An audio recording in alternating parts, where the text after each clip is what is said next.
शमी के पत्तों को हिंदू धर्म में बहुत पवित्र माना जाता है और इसे मुख्य रूप से भगवान शिव को अर्पित किया जाता है। ऐसा माना जाता है कि शमी पत्तियां भगवान शिव को अर्पित करने से मनोकामनाएं पूर्ण होती हैं। यह पौधा घर की नकारात्मकता को दूर करता है और वातावरण को शुद्ध करने में मदद करता है। ज्योतिष में इस पौधे का विशेष महत्व है और कहा जाता है कि शमी की पत्तियां घर में सौभाग्य और समृद्धि लाती हैं। इस पौधे का संबंध शनि देव से है और इसके सामने दीपक प्रज्वलित करने से सदैव खुशहाली बनी रहती है। वहीं खासतौर पर सावन के महीने में यदि आप शमी के पौधे की पूजा करती हैं और इसके दीपक जलाती हैं तो कई ज्योतिष लाभ होते हैं। सावन में शमी की पत्तियां शिव जी को क्यों चढ़ाई जाती हैं? सावन का महीना भगवान शिव का प्रिय महीना माना जाता है और इसके पीछे एक कथा प्रचलित है कि शमी की पत्तियों को राक्षस त्रिपुरासुर पर भगवान शिव की जीत का प्रतीक माना जाता है। दरअसल इसकी पत्तियां राक्षस के 3 सिरों से मिलती जुलती हैं, जिन्हें भगवान शिव ने युद्ध के दौरान काट दिया था। तभी से ऐसी मान्यता है कि भगवान शिव को शमी के पत्ते चढ़ाना भगवान के प्रति भक्ति दिखाने के साथ साथ खुद को बुराई और दुर्भाग्य से बचाने का भी एक तरीका है। इससे जीवन में सौभाग्य और समृद्धि बनी रहती है। सावन के महीने में शमी के पौधे के पास दीपक जलाने के फायदे। सावन के महीने में नियमित शमी के पौधे के पास दीपक जलाने से घर की सुख समृद्धि बनी रहती है। इससे घर के दोष दूर होते हैं। ज्योतिष में इसका बहुत महत्व है। आइए जानें शमी के पौधे के पास दीपक जलाने के ज्योतिष लाभों के बारे में।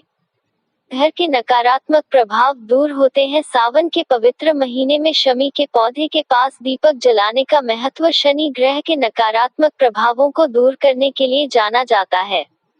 शनि को दक्षिण दिशा का स्वामी माना जाता है और कहा जाता है कि शमी के पौधे में शनि के नकारात्मक प्रभावों को खत्म करने की शक्ति होती है।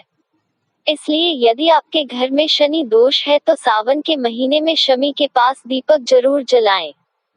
घर में सौभाग्य आता है। शमी के पौधे के पास दीपक जलाने से घर में सौभाग्य और समृद्धि बनी रहती है।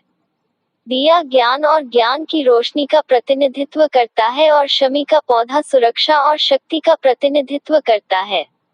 इसी वजह से ऐसा माना जाता है कि इन दोनों तत्वों के संयोजन से व्यक्ति आध्यात्मिक ज्ञान और भौतिक सफलता प्राप्त कर सकता है। सावन के महीने में शनिदेव सक्रिय होते हैं। ज्योतिष में ऐसी मान्यता है कि सावन के महीने में शनिदेव ज्यादा सक्रिय होते हैं। ऐसे में शमी के पौधे के पास दीपक जलाना बहुत शुभ माना जाता है। इस महीने शमी के पौधे के पास दीपक जलाने से व्यक्ति खुद को शनि के नकारात्मक प्रभावों से बचा सकता है और घर के लिए सौभाग्य और समृद्धि का आशीर्वाद प्राप्त कर सकता है। अपने घर में एक ऐसा पवित्र स्थान चुनें जहां आप शमी का पौधा रखें। दक्षिण दिशा सबसे अच्छा स्थान माना जाता है, लेकिन आप इसे किसी अन्य स्थान पर भी रख सकते हैं जो आपको शुभ लगे। यदि आप मिट्टी के दीपक का इस्तेमाल करती हैं तो यह अच्छी तरह से साफ होना चाहिए। आप इसके लिए आटे के दीपक का इस्तेमाल भी कर सकती हैं। दिए को घी या तेल से भरें और बीच में एक बाती रखें। यदि आप घी का उपयोग करेंगी तो आपके लिए ज्यादा शुभ है और यह ज्यादा पवित्र माना जाता है। दिया जलाते समय आप घर की समृद्धि की प्रार्थना करें और भगवान शिव से जुड़े मंत्रों का जाप करें। ऐसे ही नॉलेज के लिए सब्सक्राइब माय यूट्यूब चैनल।